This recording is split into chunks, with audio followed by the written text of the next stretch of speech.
Welcome back, all you goobers, to Goober Central. It's TEW 2016 brand split save on TEW 2020. It's week 2 of the new format while Myth is away, and we kick things off here on Monday Night Raw, starting with Monday Night Raw with Ric Flair in the back with both Kurt Angle and Rusev.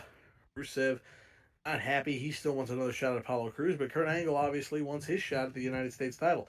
So Ric Flair makes it real easy for him. Tonight, Rusev will take on Kurt Angle in a number one contenders match for the U.S. title. The winner obviously will get a match in the coming weeks against Apollo Crews. Should be a fun little match.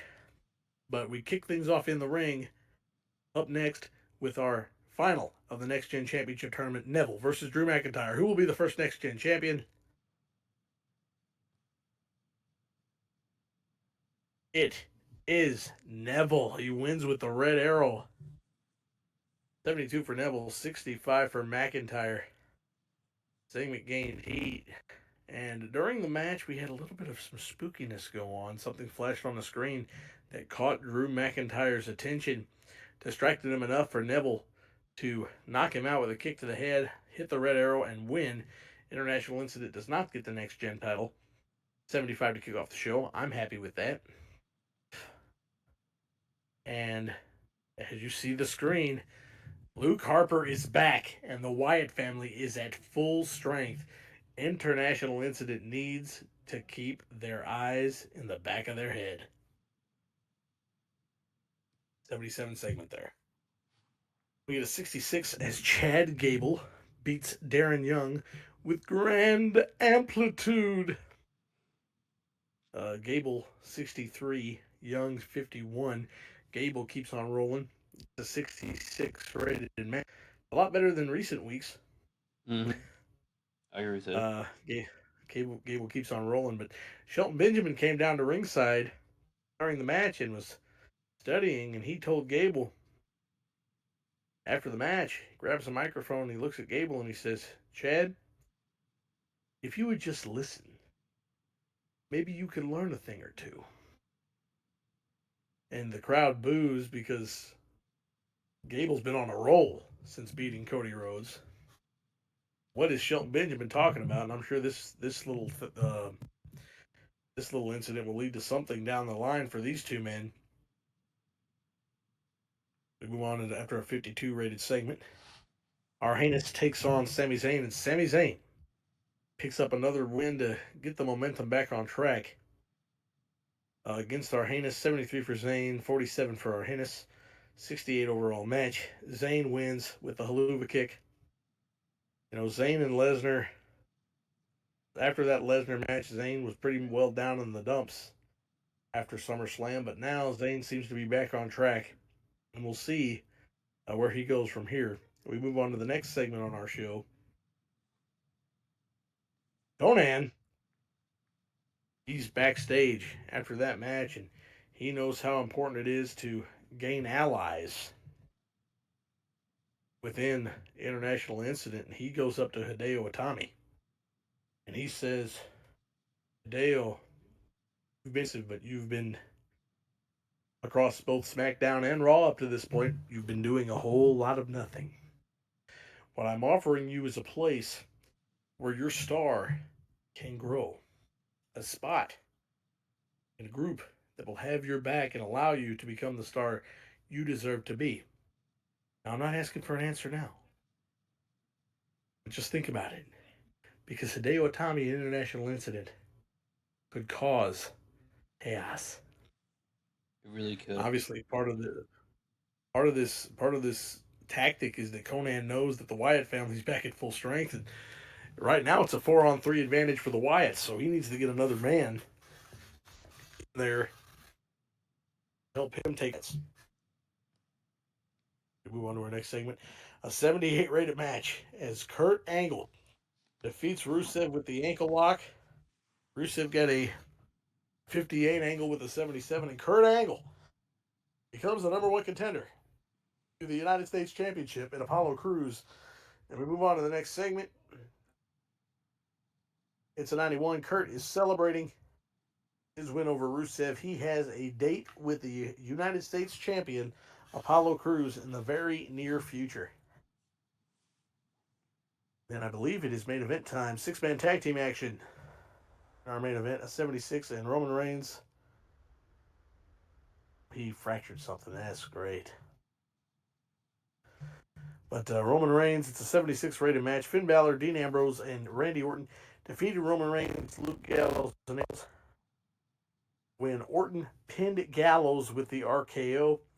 76 for Orton, 76 for Ambrose, 74 from Balor, 77 from Styles, 57 from Gallows, and a 69 from Reigns. It probably would have been better had Reigns not been hurt. Ambrose was off his game. Reigns worked through the injury. It took a big toll.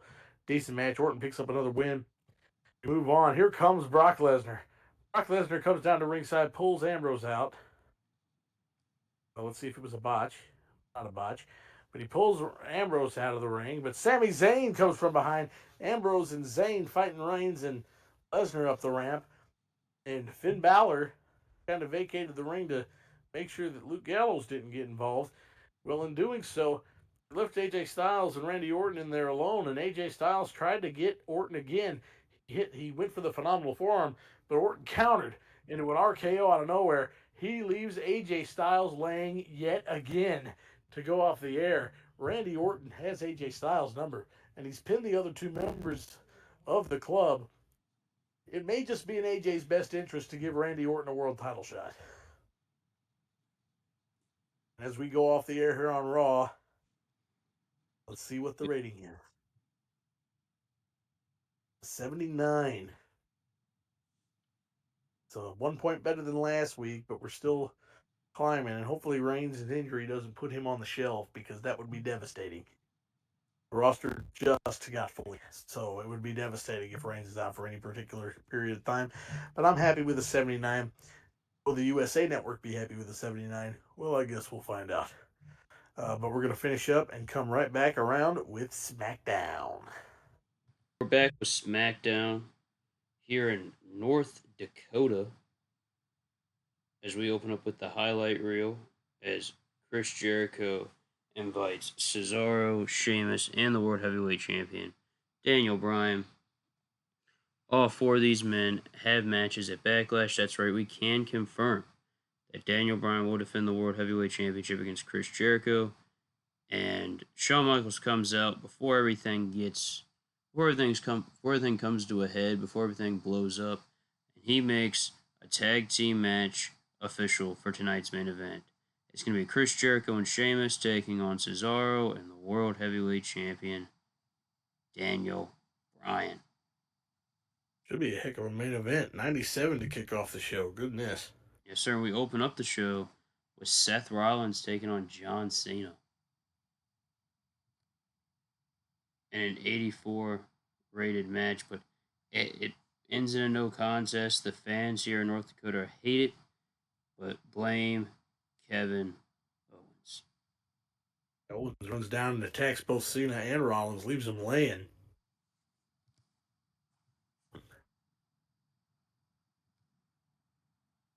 And 93 rated segment. He leaves him laying, and he stands tall above him, raising that Intercontinental title. He says that's why he's the champ, and that Kevin Owens makes a statement. Our next segment, we see Kenny Omega beat Primo. Kenny Omega on a roll here with a win over John Morrison last week, Primo this week. Indeed. And Kenny Omega is just trying to keep it going. You know, he's stepping in here. He's the best bout machine. He's stepping into a WWE ring for the first time. You know, the first handful of times he wants to prove himself, and he just keeps on rolling. But it looks like he's interested in grabbing a mic here. Got something to say. And Omega, he calls out John Morrison for a match at Backlash. So it looks like Backlash just gets a little more interesting. Morrison versus Omega in the rubber match.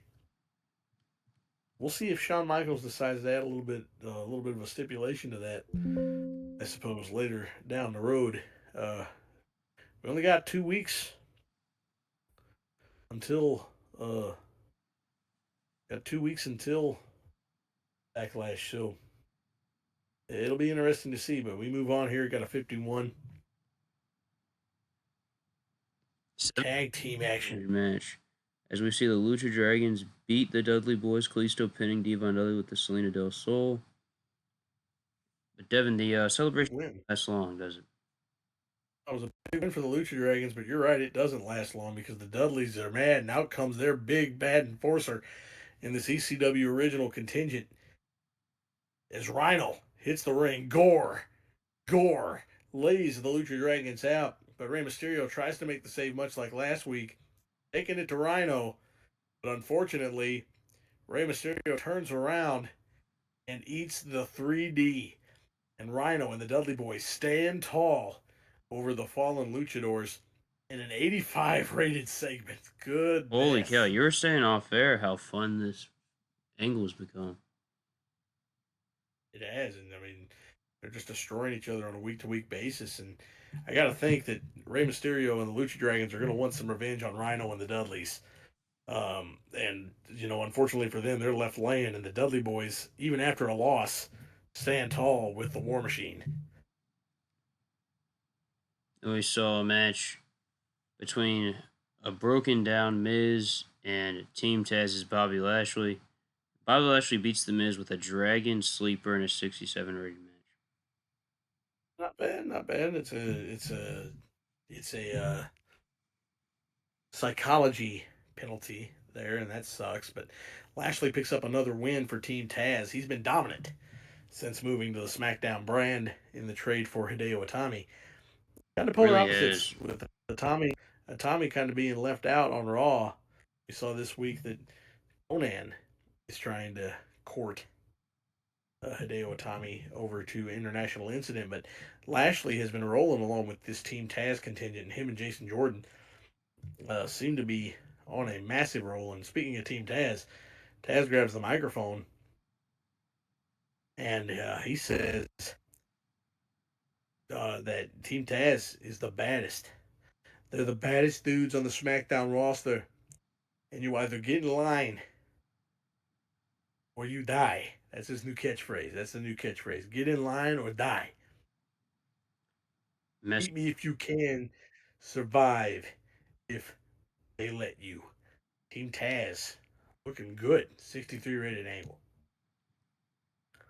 Then we see the women's champion in action. Becky Lynch beats Nikki Bella, sending a message to Naomi, who was at ringside, by the way. For this match. So Naomi just watching this match take place. Becky Lynch, Naomi, official for Backlash after last week's Fatal 4-Way. Should be interesting to see what happens there. But Becky Lynch sends an adamant message that she is the champion and plans on being the champion for a long period of time. Then John Morrison, who we know is facing Kenny Omega at Backlash, he catches up with his old pal, The Miz. He says that he wants to see The Miz beat this sickness. I mean, falling short against Bobby Lashley, he's a show of his former self. It's just a friend rooting for another friend here in a 73 rated segment. It is. The Miz is out of his mind. And then we see Alberto Del Rio take on Kofi Kingston. And the Vaudevillains stick their nose where it doesn't belong again, and it costs Kofi Kingston a match against Del Rio with the cross arm breaker. And it just broke down after this with the Vaudevillains and the New Day as they all brawled, and out comes Shawn Michaels to announce at Backlash the tag team championships will be on the line. Yes, the Vaudevillains. They're going to get what they want. They're going to get their title opportunity. The Vaudevillains are going to take on the New Day. What a match that's going to be. As the Backlash card is starting to shape up. As we get another announcement like that. And coming up next, it's our main event. In a 78 rated match, we see Chris Jericho and Sheamus get the win over Cesaro and Daniel Bryan.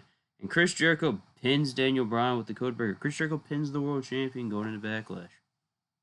That's good. That's a good sign for Jericho. Backlash, 2 weeks, a little under 2 weeks from Sunday.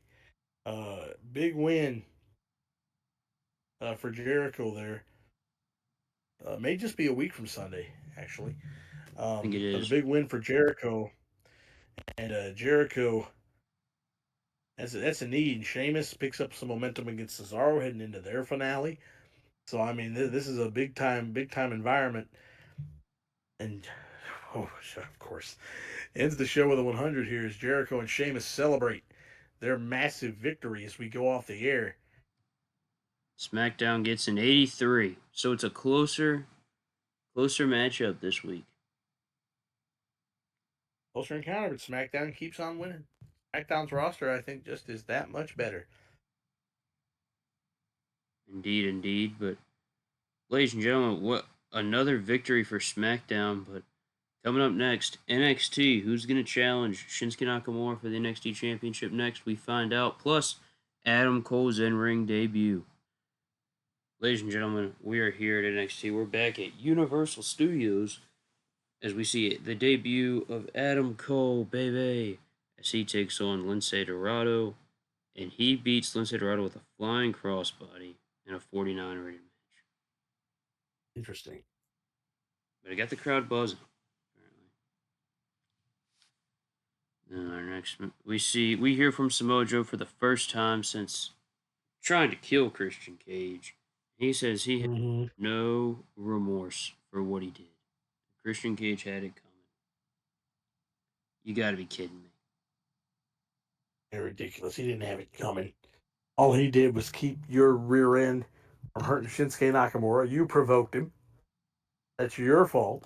You needed a kill switch. You lost your NXT title.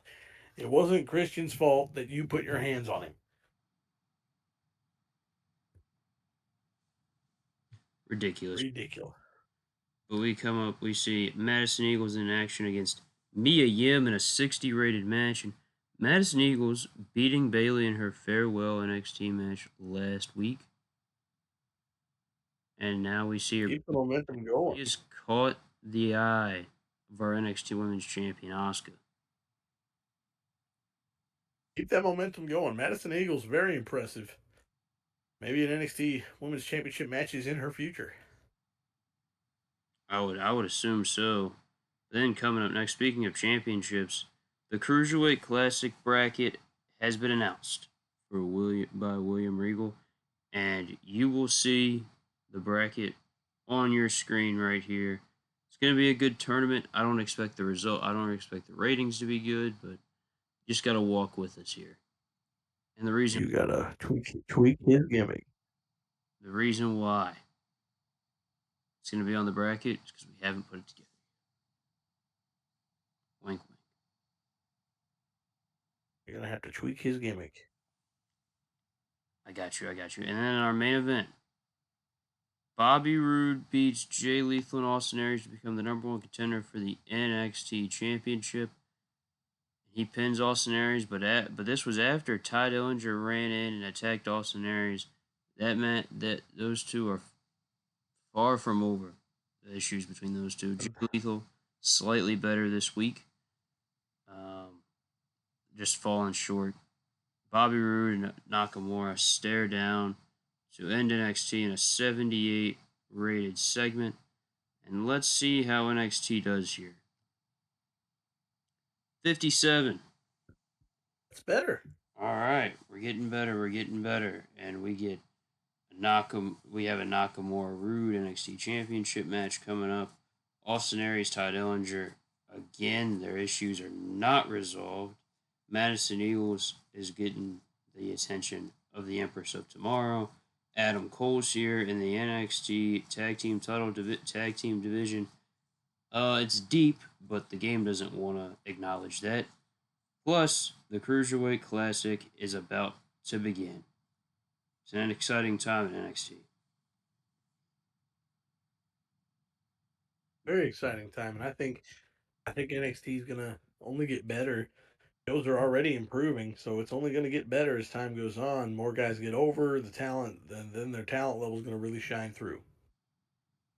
100%. And Devin, I think we make it to the end here. Do you got anything you want to plug?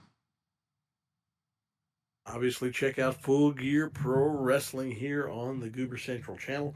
You can catch us streaming it live every single Wednesday at 1 Eastern, 12 Central Time. We have a really good time over there with the shows, and if you want to catch it live, obviously catch us on Vanilla_Midget for real.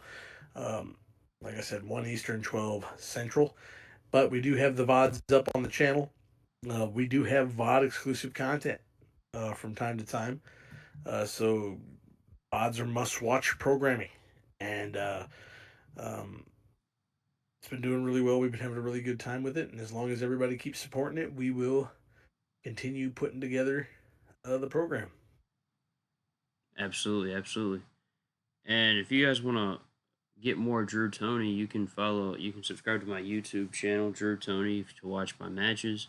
You can follow my Instagram at Real Drew Tony. You can add me on Facebook, Drew Tony. You can also follow me on TikTok at Real Drew Tony. Plus, if you would like, join our Discord server, Goober and Ain't Easy. The Goobers on YouTube here. Devin, Warren, Lemur, Nick, they're all there. And we all have a good time. It's a nice community, Devin, wouldn't you say, or would you disagree? I would say so. I would say so. Let's go. It's a really fun time, good community. We got questions of the day. We got different tournaments. We've got the Goober playlist. Go check that out. You can find that on Spotify. We have a Goober playlist, a song of the day, anything Full Gear Pro Wrestling. If you've been watching that, anything Full Gear Pro Wrestling is going to be there. Keep up with everybody. We have a good discussion on a daily basis about a plethora of different things, not just pro wrestling, although it is a mostly pro wrestling server. But we do talk about a lot of good stuff, and we just have a good time. It's a really chill environment, and I think that most everybody would enjoy it coming on in. Yes, yes. And I think that is everything to plug. So I guess, ladies and gentlemen, join us next week for the Go Home Smackdown before Backlash, NXT, and Raw. We'll see you guys in the next episode. Heard you on a nigga